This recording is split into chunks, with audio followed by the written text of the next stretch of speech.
Hey there, pirates! Welcome aboard the Anime No Me channel. Zoro is finally going to get his hands on a supreme grade sword, and that is essential for him to become the king of blades in the world of One Piece. Today, you are going to see everything and how it will all happen. I hope for your support to help our crew win, and to do so, you just need to click the thumbs up button, leave a like, and subscribe to the channel. By doing this, you will win an incredible devil fruit, so just comment which fruit you want. Guys, Zoro has always been the kind of swordsman who turns weaknesses into strengths, remember? From the very beginning, back in East Blue, he was already carrying swords with personalities of their own, as if they were extensions of his muscular, scar-covered body. But let's focus on what the manga has shown us so far, without wild theories. In chapter 955, during the Wano arc, Zoro traded Shusui for Enma, a blade that drains Haki like a ravenous vacuum cleaner, forcing him to control his internal energy much better. This sword, forged by the legendary Kazaburo, is of excellent grade, which is already top tier, but it still does not compare to the supreme ones, those 12 relics that completely changed the game. Why does he need one? Simple. To face monsters like Mihawk, who wields Yoru, a supreme black blade as dark as night, cutting ships in half without breaking a sweat. In chapter 699, we see Mihawk training Zoro, and it becomes clear that the student needs tools worthy of surpassing the master. Without a supreme grade sword, Zoro risks seeing his current blades break against opponents with supreme level Haki, such as the Gorosei or even Imu, if things go completely crazy in the finale. Think about what happened in chapter 1033 when Zoro fully mastered Enma, unleashing the King of Hell. It was epic, he cut King as if he were paper, but imagine him facing someone with an intact supreme grade sword. Enma drains too much Haki, and a supreme blade, like Whitebeard's Murakumogiri, seen in chapter 434, can withstand impacts that shake entire islands. Zoro needs that kind of durability to sustain long battles, like a potential fight against Nusjiro, who in chapter 1110 showed a Katetsu that seems to be extremely high caliber, perhaps even supreme grade in potential. The manga suggests that Zoro is evolving, but his current swords, Wado Ichimonji, another excellent grade blade inherited from his sensei Kushiro, revealed in chapter 5, and the Sandai Kitetsu, a cursed blade of reasonable grade from chapter 97, have limits. Wado is sentimental, but fragile compared to the very top tiers. The cursed Katetsu has already broken in smaller fights, such as in chapter 195 against Mr. 1. If we project the future based on what Oda has given us up to chapter 1170 in the Elbaf arc, where the Straw Hats are dealing with giants and legendary devil fruits, Zoro could find his opportunity there. Remember chapter 1069 on Egghead, where he defended against Kaku, showing that his Haki is sharp, but without a blade that amplifies it to the absolute maximum. Elbaf has epic warriors, like those seen in chapter 1165, with Dory and Broji, who wield colossal weapons. Maybe Zoro will test his swords against something gigantic, and one of them will break, forcing an upgrade. This is not a stretch. In chapter 501, on Thriller Bark, he obtained Shusui, which was excellent grade and later turned black, elevating its status. Zoro could permanently blacken one of his swords, just as Ryuma did, mentioned in chapter 467, effectively turning it into a supreme grade blade. Why does he need this? Because his dream, sworn in chapter 6 to Kuina, is to become the strongest, and the manga screams that swords matter. In chapter 1052, after Wano, Zoro promises Luffy that he will get stronger, but with his current blades, he drains Haki far too quickly in marathon fights. Like against Kaido in chapter 1010, a supreme grade sword would endure much better,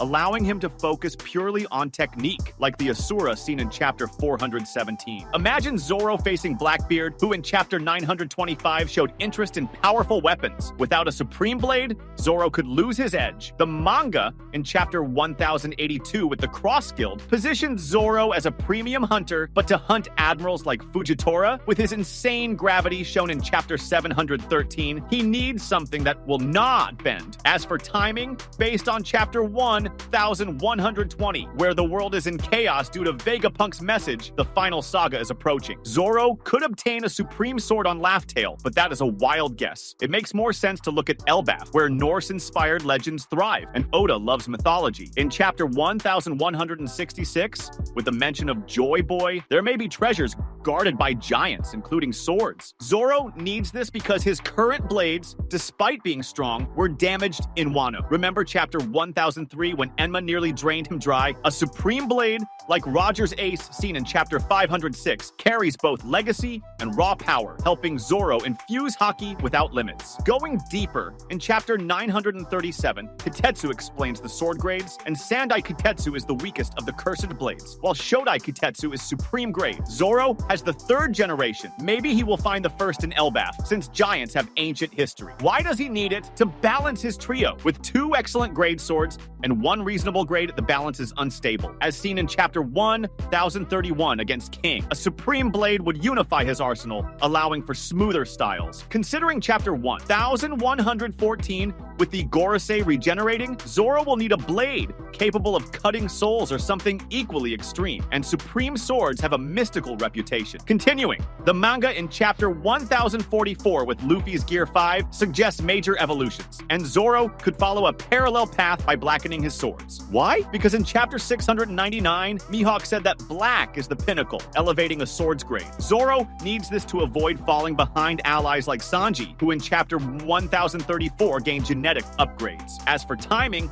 it could happen after Elbaf, during the final war, like what is foreshadowed in chapter 1085 with Imu's shadow. Zoro, cutting something impossible, would demand a supreme grade blade. For more depth, remember chapter 192 during Baroque works, when Zoro cut steel. He evolved, but against top-tier haki, he needs more. A supreme blade like Yoru cuts through the air itself, as shown in chapter 485. Zoro needs that for challenges like a possible fight against Shanks, speculated by fans based on chapter 434. In Elbaf, with Loki fighting in chapter 1170, maybe Zoro will intervene and earn such a reward. Why is it essential? Without it, he risks death, as he nearly did in chapter 1010. A supreme blade would grant durability, allowing better haki flow. One possibility is that in the next arc, after chapter 1170, involving a legendary devil fruit, Zoro could trade for or forge one. Expanding further, in chapter 5, Wado Ichimonji represents his promise. Elevating it to supreme grade by turning it black would be poetic. Why does he need it? To honor that promise,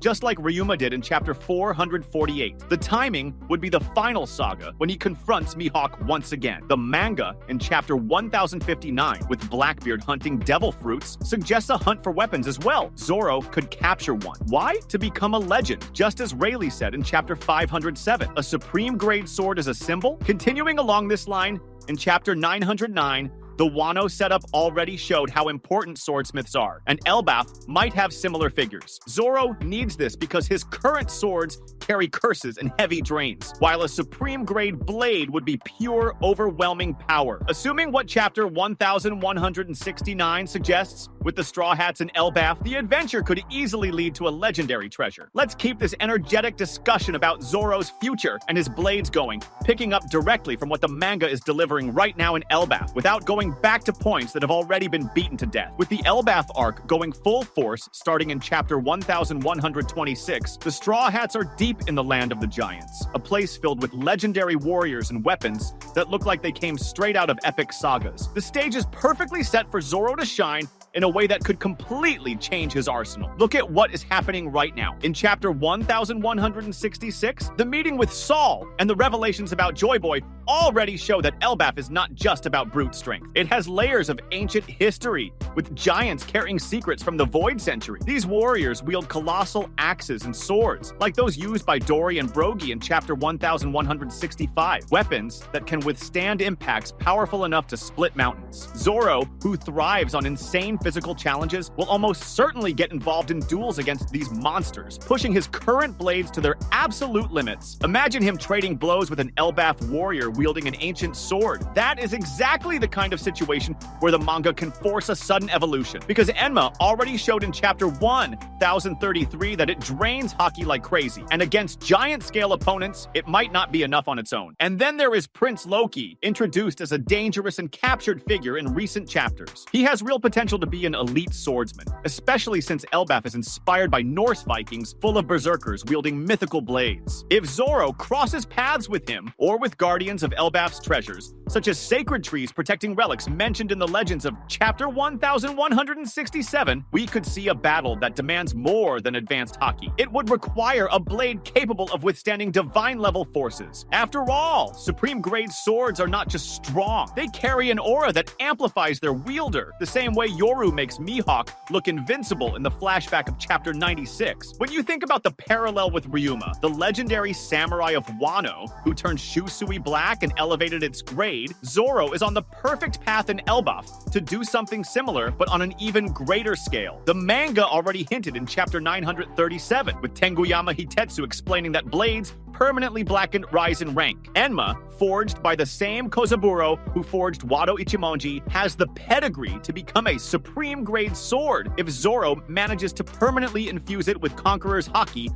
during an epic battle, maybe against an immortal giant or something equally extreme. Elbaf, with its culture of honor and endless duels, is the ideal place for Zoro to forge that kind of legacy, like cutting down a Yggdrasil-like sacred tree that guards one of the 12 lost supreme-grade swords. Why does all of this make sense right now? Because the arc is building tension with the gods' knights turning their attention toward Elbaf, as suggested in recent chapters with figures like Herald. Zoro, now a high-bounty pirate hunter after Wano, is bound to end up at the center of this chaos. Facing an elder like Nusjuro, who wields a possibly supreme-grade Kaitetsu in Chapter 1110, would demand that Zoro have at least one blade on the same level, or he would simply be crushed. The manga is accelerating toward the final saga, with Vegapunk's message still echoing and the world in total chaos, so power upgrades need to happen soon. Elbaf feels like the perfect hub for legendary weapons, especially since the giants have ancient ties to Joy Boy and possibly to pre-Void Century swordsmiths. There is also another fun layer to this. Zoro has always attracted problematic swords, like the cursed Kitetsu that chose him in Chapter 97 purely because of his insane luck. In Elbaf, with Norse gods and ancient curses woven into the culture, a supreme-grade cursed blade could appear, something that devours souls or amplifies berserker rage, forcing Zoro to tame it the same way he mastered Enma. That would balance his three-sword style, giving him a blade that can support the King of Hell without draining him dry, and allowing combinations powerful enough to cut entire islands, paralleling what Whitebeard once did with the Murakumogiri. That was today's content. We hope you liked it and want to share your opinion on the subject. Don't forget to share the video, give it a thumbs up, and I'll see you in the next video. Take care and stay amazing.